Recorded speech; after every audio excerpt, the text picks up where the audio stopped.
afternoon. Thank you for joining. We're just waiting another minute or so for others to join. So the webinar will begin shortly.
Good afternoon, and thanks for those who have just joined us. I think we're just coming up to 10 to 1, so we'll make a start. So welcome to this webinar. This one is around professional development and how to develop your interpersonal skills. Before we start, within the YouTube description, there is a link where you can ask questions. So if you do have questions, please do send them through using the link in the YouTube description. There's also a feedback form, which we'd really appreciate if you did fill that out at the end. We have had a few questions in so far, so thanks for those of you that have sent those through. What my colleague David has done, he's tried to incorporate a lot of those questions within this webinar. So some of the content will cover the questions that some of you have asked. There have been a couple of more specialist questions around certain conditions or scenarios that we won't be able to ask David at the end, but we will cover as much as we can. So without further ado, I'll introduce my colleague, David McLaughlin. He's a Chartered Manager and Fellow of CMI, and he's our Training and Development Manager here. And myself, Danielle Mason, I'm an Engagement Manager. So David, I'll hand over to you. Thanks, Danielle. Welcome, everybody. We're going to go through some of the tools and tricks around making more effective communication on an interpersonal basis. We're not really going to touch on other forms of communication today, as that's a whole different ballgame. So hopefully you'll get something new from this. You may get some refreshers of things you already know, but stick with it and hopefully you'll enjoy the session. So when we're thinking about communication, what we're really doing is telling stories. We're telling stories to the people who we want to impart a message to.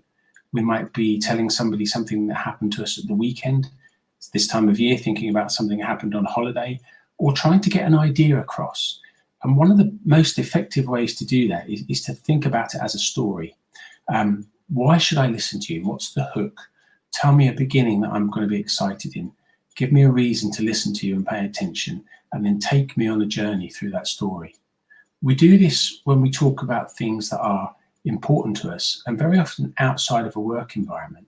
But it's really important to take that skill into the workplace as well. If you can do that, people will listen to you a lot more. So let's have a look first at some great quotes about communication, and what do we mean when we're talking about communication. So as a technical example, communication is the successful passing of a message from one person to another. So we're imparting information, we're giving news, we're telling somebody something they want to hear, and sometimes something they don't want to hear, but we cover that in another webinar on difficult conversations. Communication can be thought of as the art of being understood, or indeed misunderstood. And thinking about that, one of my favorite quotes about communication is from Richard Nixon, the ex-president of the United States, who's caught up in a lot of trouble in the late 70s. And Nixon said, "I know you think you understand what you thought I said, but I'm not sure you realized what you heard was not what I meant." Now for me, that kind of encapsulates a whole load of issues around communication. Nixon was a great communicator, but also tricky. He wasn't called Tricky Dicky for no reason. And he used communication to enable him to set up smoke and mirrors, and he was very good at it. And that's what we want to avoid, really. So something to think about as well when we're thinking about communication. We want to think about why we're communicating and how we're going to communicate, what we're going to communicate. And for those of you that have been on some of these sessions, you will know how I love to quote Socrates. And one of my favorite quotes about communication from Socrates is this triple filter test. Is something true? Is what I'm going to say true? Does it have validity? Is it true to me? Is it going to help? Is it good? So is it not negative? So we all understand when we're younger and people say, oh, if you haven't got anything good to say, don't say anything at all. And sometimes that's not always easy to do because you want to comment, and sometimes things aren't always positive, but they don't necessarily have to be negative. So is it good what you want to say? And is it useful to me or to you? Or is this just tittle tattle? Am I repeating something that I heard in the lunchroom or on the bus on the way to work or wherever it might be, that's actually gossip and it's not really doing anybody any good? And if I do that, how does that reflect on me? Because if I'm gossiping, if I'm repeating what somebody else has said that I have no basis of fact for, that's going to have an impact on the way people view me and my communication. So it's really useful to think about those three things. When we're thinking about communication and effective interpersonal communication, we need to think about some of the characteristics of effective communication and effective communicators. And in order to be an effective communication, the message needs to be what we would call ABC. It needs to be accurate, brief, and clear. So what is it I'm saying? Is what I'm saying true? Can I say it in as few words as possible? And can I say it clearly with clarity? And if I can't, then I need to rethink how I'm going to do that. Because if I don't understand it, chances are nobody else is going to understand it. Is it relevant to the needs of the receiver? Or, coming back to what I said earlier, are we thinking about tittle tattle? Are we thinking about gossip? Is this just filling in blank space? There's an old sales trick using blank space and getting people to fill it in. And if we fill in space, we kind of lose that negotiation a bit. So be very careful about telling people things just to fill in silence. Silence is good. The message needs to be timely. There's no point in telling somebody something too late or too soon. It needs to be when they need to know it, because otherwise they'll just forget. I do a lot of training. If you train people too soon before they're actually going to use a skill or use a piece of IT or something like that, then they will forget it. It has to be timely and appropriate for them. It has to be meaningful. Covered that really already. Don't just gossip for the sake of it. We all like a bit of gossip, but why are we doing it? And is the other person, if we are gossiping, is the other person aware that we're gossiping, or are they taking something else from that communication that we're not really intending to give them? I'll come on to that a bit later as well. Is it applicable to the situation, or are we just nattering? If we are in a work environment and we need to get a message across to somebody, are we giving the message and leaving, or are we finding ourselves running on and talking about all sorts of things that are not really appropriate to the situation that we're trying to deal with at the time? For communication to be effective, the sender, i.e. you or me or whoever it is, needs to know and be interested in the subject they're talking about. It's really difficult to talk about a subject that you're neither interested in nor know anything about. You'll find yourself really becoming disengaged from the subject. That will come across to the receiver of the message, to the listener, and it will all fall apart quite rapidly. If possible, you need to know your audience and try and establish a rapport with them. This is more important in a work situation and indeed in a classroom situation. From my own background, you need to understand who you're talking to, what kind of message they'll receive, how they'll receive that message, and how they'll take you as a speaker. You need to be able to paraphrase and summarize any concerns that individuals have within the audience or in a wider community, and try and play that back and see if you can solve that in the message that you're giving.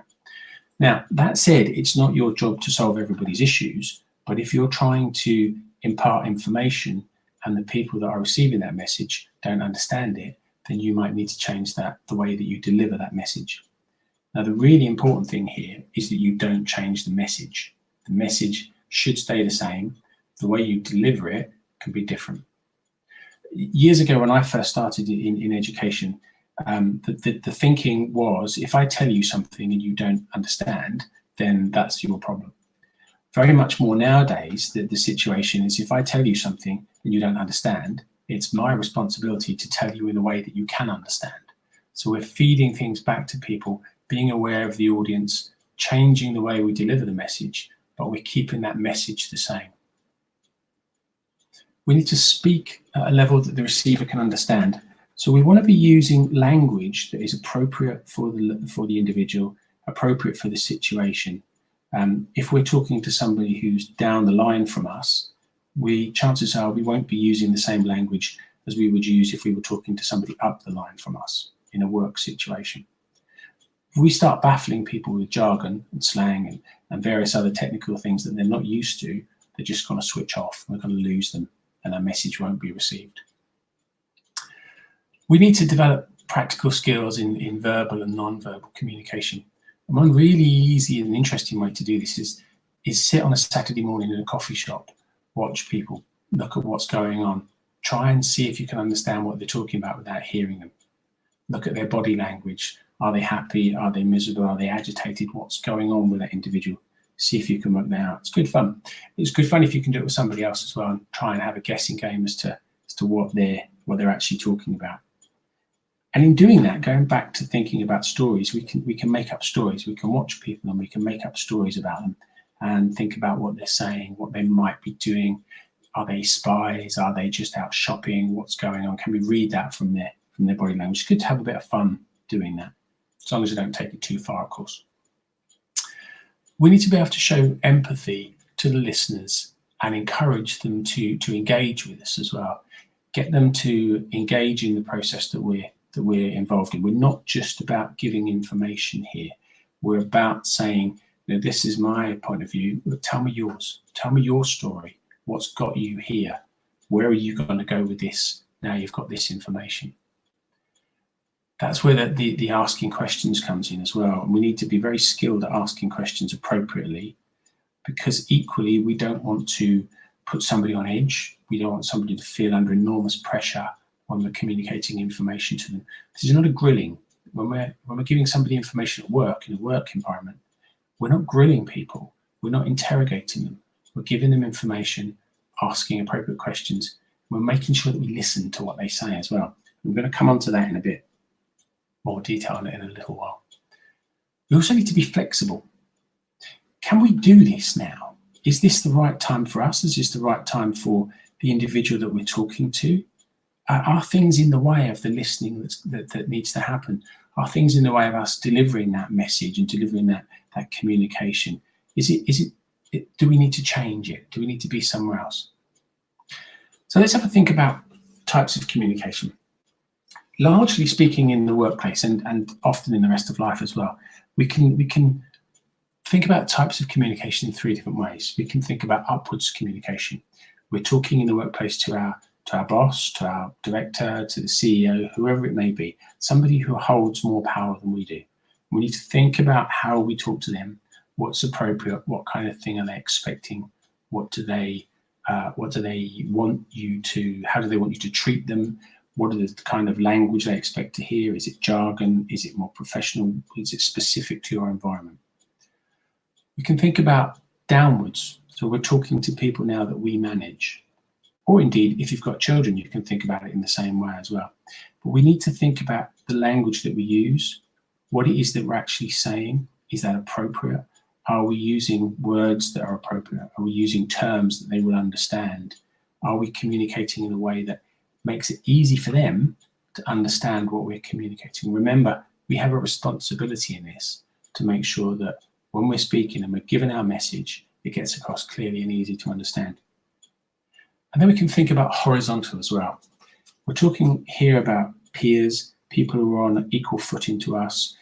And you'll know from your own experience that when we do this, it's very different. We're talking in different ways. We all have that thing, don't we, where we say, how we talk in the pub on a Friday night when we meet with our friends, how we talk with our family is different to how we would talk at work. And think about those things as well when you're in a workplace at the same time. We need to think about where we're coming from in terms of the message that we're giving, in terms of that communication with other people. And it's really important to think about what power we have. Do we have any formal power over people? Can we tell people what to do? Do we have power through expertise? Do we have knowledge that person wants? They want to listen to us because we have knowledge, we have experience. They might not want to listen to us, it's just power. So think about these things. We might have control of resources. So we have power of. We have power of holiday forms. We have power of what goes on in the canteen. We have power of all sorts of things. We have that resource control. We can, one of the most important people I always found when I was working in the education department was the caretaker in schools. Because you could agree anything that you wanted to agree with the head teacher, but if the caretaker wouldn't let you on site, didn't allow you parking space, wouldn't open up after school had finished, those kinds of things, they had a lot of power, caretakers, and you kind of realize this when you look around an organization, see who holds the power, and it isn't always formal. And then we have power from, and this is where our interpersonal skills, our experience comes in. What have we done that's worked? What haven't we done that's worked? What have we learned from that that's given us that sense of power and achievement? I'm going to challenge you now. Obviously, we can't do this in a webinar, but when the webinar is over, I'd like you to think about these things. So when we're thinking about power, which category of power or influence do you feel you have, and which do you use most often? When you think about that, think about what has the greatest impact for you. Which do you feel most comfortable using? And which would you like to develop more? And when you've identified those things, that's when you can start to develop one more than the other. You might want to talk to other people about this as well, peers, colleagues, to see what of your communication style works best for them. Because don't forget, communication is two-way. It's not just about giving information. Have a look now at briefly have a look at some barriers to communication and things that stop us from listening and stop other people from listening as well. So the first of these really is really about preempting what people are going to say and hearing what you expect to hear. We've all done that, and it comes across really, we look for things that I refer to as red flag as well. So we'll talk about those in a minute. Ignoring information that conflicts with what you already know. So your confirmation bias is coming in here when you're communicating with people. And anything they say that you don't agree with, you're either going to switch off from or you're going to start challenging, in which case the communication is going to break down. Evaluating the source. I don't think you know what you're talking about, so I'm not going to listen, is one of the common things that happens there when we start evaluating the source. Equally, we can flip that and we can suppose somebody is an expert, so listen to everything they say without validating that, without checking it out, without triangulating that information to make sure it's what we expect to hear and what we want to hear. Perception and reference groups. Again, this is about experts. So we think of somebody as these are the people that know what they're talking about. We'll listen to everything they have to say and we'll ignore everything else. Non-verbal communication is really big and really important to understand. And we can form barriers to communication with our non-verbal aspects of our body language. We can let emotions overrun the situation and we listen for things that we don't like. We get angry about it. It stops us from listening to anything else. The interface and noise is really important as well. Where are we? Are we in the right place? Are we trying to talk to somebody on the shop floor when it would be better to take them to the canteen quietly or to your office or wherever it might be that's a better place that's likely to get that message across? Some more barriers to listening, some on-off listening. You know, are we looking at our watch? Are we more concerned about time? Do we actually want to listen to this person or do we just want to go home? And if that's the case, it's always better to say, do you know what, I really want to hear what you're saying, but now's not a good time for me. Can we meet again tomorrow morning? Can we meet in half an hour? I really want to give you my full attention, but I just need to get this thing done. Rather than trying to do two things at the same time. We do neither well if we do that. Talked about red rag listening. We're listening for things in the communication that will give us an opportunity to argue, challenge. We're listening just for facts. How do the facts stack up? We're open ears and closed mind. Don't care what you say. I've already made my mind up. Not going to listen to you. I'll stand here and look as I'm listening. And very, very quickly, you'll see that I'm not listening because I can't hide my body language. Glassy-eyed, we've drifted off. We're in another space when we're trying to listen to that person. We're not giving them our full attention. Equally, on the other side of that, what you're saying, I just don't understand. You're using language that I don't understand. You're using words I don't understand. You're using jargon that is particular for your organization I don't get. And these will all stop us listening. And from the other side, when we're thinking about ourselves and we're thinking about other people listening, and they're not listening to us when they finish their sentences for you. We all know people that do that. Say you understand before I finish talking. You've not listened to my whole thing. You've just jumped in. Yep, okay, yep, I understand. Yep. What that says is, I'm not listening. I just want to go. Think about the responses you have with certain people. And if you find yourself doing this with certain groups of people, try and change your behavior. You'll get a lot more out of communication if you can do that. If you can't wait to jump in, give your opinion, you're not really listening. If all you want to do is tell someone about your experience, or all they want to do is tell you about their experience, you're not really listening. Listening involves quiet, as they say. Are we communicating with somebody else in the room, or are you on your phone? Are you looking at your text while you're trying to communicate with somebody? Are you checking your emails while somebody's at your desk talking to you? Because if you are, you're not doing either well. Think about that as well. Because all these things will have a perception for people. And they will very much give a perception of how people see you and how they're going to treat you in the future. Really try to understand when someone's talking to you, and let them know if it's not making much sense. Grasp their point of view and think about the point of view that they're putting without thinking about them. Think about the issue that they're talking about. And equally think about the issue you're talking about if you're in a conversation that's getting quite heated. Think about resist your desire to give good advice. A long time ago, learned that it wasn't my job to fix everything for my wife. My wife would come home from work, tell me things. I would jump straight in and say, oh, well, if you did this and you did that. And she would say, I don't want you to tell me what to do. I know what to do. I just want you to listen. Just make me a cup of tea. I've had a bad day. Listen to what I've got to say. It's hard, especially for men. I will say that. It's hard for us to do that because we jump straight into fix-it mode. And if we do that, we're really not listening. We're already trying to solve the situation. We're already thinking about what we're going to do outside of that conversation. Help the person work it out for themselves and find out what's going on. When we're thinking about questioning, we need to think about open questions and closed questions. And the type of questions that we ask will enable people to engage with us more, so we're getting improved communication. We asked open questions. So how did that work for you? Tell me what you did next. What was it that got you to that point? What do you understand from what you heard? Does that make sense? We don't want to ask closed questions because that will just cut people off and shut people down.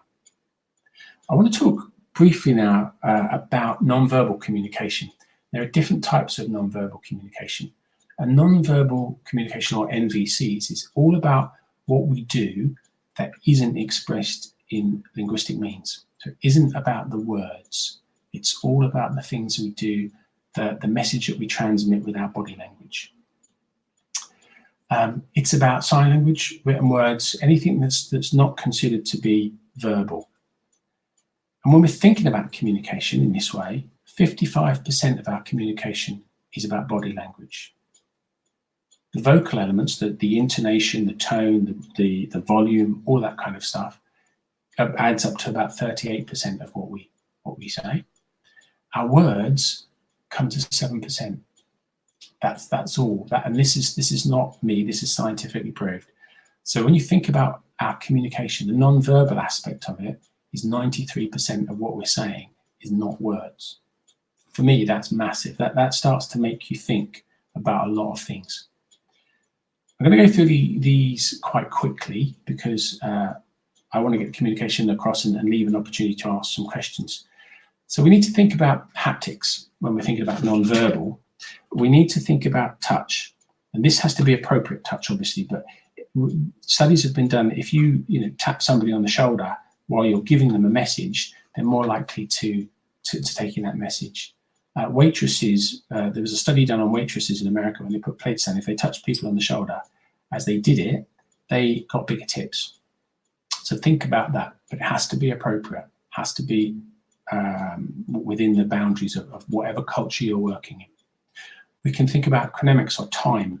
How long is it going to take to deliver this message? Is this the right time? If we think about the way people receive communication, think about people coming late to a meeting. That has a massive effect. That's a non-verbal communication that they're sending. Think about kinesics. Think about behavior of your facial expressions, eye contact. Think about your gestures. Think about your physical appearance. Any artifacts that you have, the way that you dress, the way that you portray yourself, does that tie up with your values, for example? If you're wearing a three-piece suit and in a job that requires that, and you've got a lovely leather briefcase and you've got all the accoutrements of that kind of role, does that match with what you're doing? Does that match with what you're saying? Or are you giving a different message there? Think about the language that you're using. I think we've talked about this one already. Think about the use of your voice, whether you're talking louder, softer, quicker, whether you're talking slower. Think about your environment as well. What does your environment communicate about you? This goes back to things like not only artifacts, but your office. What does your office look like? What does that say to people when they walk in?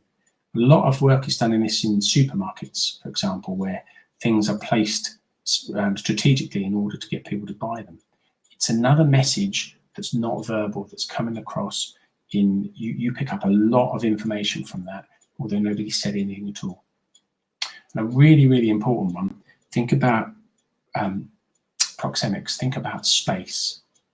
And there's been some study done by Edward Hall quite a while ago on 4 levels of distance in which people are comfortable or not. Anything below 18 inches is termed to be intimate.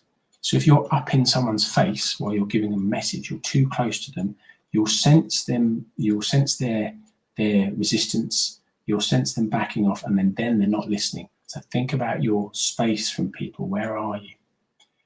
Anything between 18 inches and 4 feet is considered personal. So that's where we let in people that we know, but we're not intimate with, our colleagues, our friends, that kind of thing. Social is anything from 4 feet to 10 feet. So this is still communicating really well. We might be in a pub, we might be in a coffee bar, we might be at work, we might be wherever it is, but anything up to 10 feet is considered fairly social, and anything over that is considered as public. So think about, why am I saying this? Well, think about what you want to communicate, where you're communicating it, how you're communicating it, and how close you are to people. Don't be a space invader because they'll shut down. If you're too far away, you're not going to listen either because it's a public environment and I don't want to listen to what everybody's saying. A couple of things to think about before we bring this to a close. When you're saying something, what is the opposite of what you're saying? What's the reverse of the message that you're saying? Now, this sounds like a strange question, but if you think about things like maybe you're buying a product in a supermarket, some food, and it says 3% fat-free. That means that the opposite of that, for example, is that it's 97% fat. Equally, you might say, I've been in environments where people have said, we've got a massive success. We closed on 36% of our sales. So what you're saying then, and you're happy to say, is that 64% of your sales went unclosed. And I challenged the individual about this, and they said, no, that's terrible. But that's what you're saying as the reverse of the message. If you're saying that we're really happy that this month we've closed 36% of sales, what you're also saying is the opposite of that. So think about what you're saying. Think about the opposite message. And this is a really good one to try and get your head around. If you look at what politicians say and if you watch the news, think about what's the opposite message of what an individual is telling you. It really brings up some interesting stuff. If you're interested, some further reading for you. If you've got access to Management Direct, there's loads of good information on there. And some things you might want to focus down on are the uncertainty reduction theory, social penetration theory of onions, how you peel and undo the onion, and relational dialectics theory if you want to get into it in a bit more detail. But I would recommend the first place to have a look is Management Direct and see what you can find on there if you have access to that. That's the end from me. So really, over back to Danielle for questions. Have we got any questions, Danielle? Hi, David. Yes, we do. We've got lots of questions come through. So first of all, thank you. I think that was really interesting and informative from my perspective as well. I think there's a lot that we can all take away from what you've said. But I'll jump into the questions. So one of the questions that's come through is, what is the most effective way of communicating ideas so that the listeners can relate to your perspective? I think that's a really good question. I think the best way really is to paint them a picture and tell them a story. So the first thing you need to think about is, why would I want to listen to you?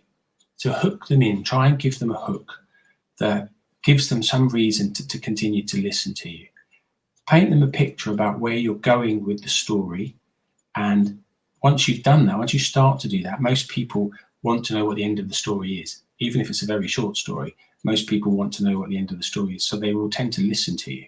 But you need to give them that hook up front, paint that picture, start to tell that story, and they will tend to listen to you. It needs to be interesting. The main question really is, why should I listen to you? Why would anybody listen to me? There needs to be some reason to spend your valuable time listening. Thank you. We have had another one come through as well around persuasion again. So how can I be more persuasive around unpopular topics? Now this person's asked around speaking to senior management teams, how can they persuade them about unpopular topics? But I suppose you could widen this out to, how can I be persuasive around any unpopular topic? I think that's a really good one, and one that a lot of people struggle with. And I think the main thing really to do is to understand why it's unpopular. And sometimes something that's unpopular in your mind is popular in other people's minds. And I think that there's the key thing to think about here is it really unpopular? And if it is, try and understand why it's unpopular, and ask yourself the question, do you really want to go there? Are you in a place where you can deal with that? And the second part of that really is, if you can and you are, stick to the issues, focus on the issues, not the people. Don't climb that ladder of inference where we think, well, if I talk about this, they're going to react like that. This is really unpopular, so they're going to do this. And build up a picture in your own mind of how they're going to react before you've even interacted with them. But I think if you stick to the issues, take out the personalities, take out individuals, and really understand why it's unpopular and if it is unpopular. And if it is really unpopular, what can you do about it? Can you do anything about it, or are we just stuck with that situation? But for me, it's about understanding. It goes back to what I said at the beginning.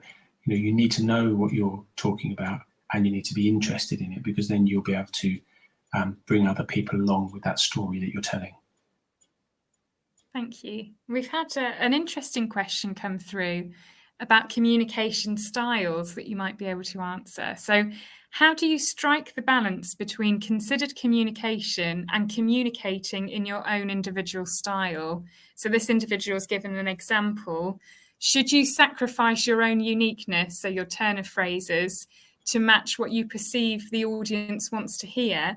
Or do you go down the treat everyone the same route when communicating? Ooh, I wouldn't personally sacrifice my style, and I say that because from my own experience, I've tried to do that in the past, and it just doesn't work. You won't be able to sustain it, and it will come across as false. There's a difference here between sacrificing your style and being demonstrating empathy with the message, I think, because if whatever message you're trying to get across, if people know you, they will know what to expect. And if you try to be something you're not, then it will come across false, and the message will lose its impact because of that. But that's a really good question. It is, yeah. It got me thinking as well, that one. I think we've overrun slightly, so we'll end with a final question around cultural change. So how do you support cultural change through interpersonal communication? Should you do a little bit every day? Yes, you should, yeah. And I think the thing with change is that people need to know where they're going. Why do we need the change? What will it look like when it's done? How will it be different? How will it affect me? How will it affect me negatively or positively? And I think all of those things need to be communicated on a regular basis. The more you can help people understand why you're changing and what the change is for, the more likely they are to get on board with the change. And do that as often as possible. And if you're in that position where you're leading change, make a lot of time to communicate with people. It will help a lot. Thank you. And I think that's the time that we've got for questions. So thank you for sending those in, and thank you to David for a really informative session.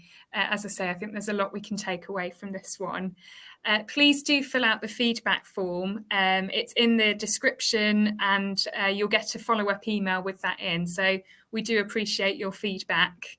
And if you do want to stay in touch with us, here's our Twitter handle, our LinkedIn, and for more webinars, our YouTube channel as well. So thanks again for joining, and we hope to see you at our next webinar.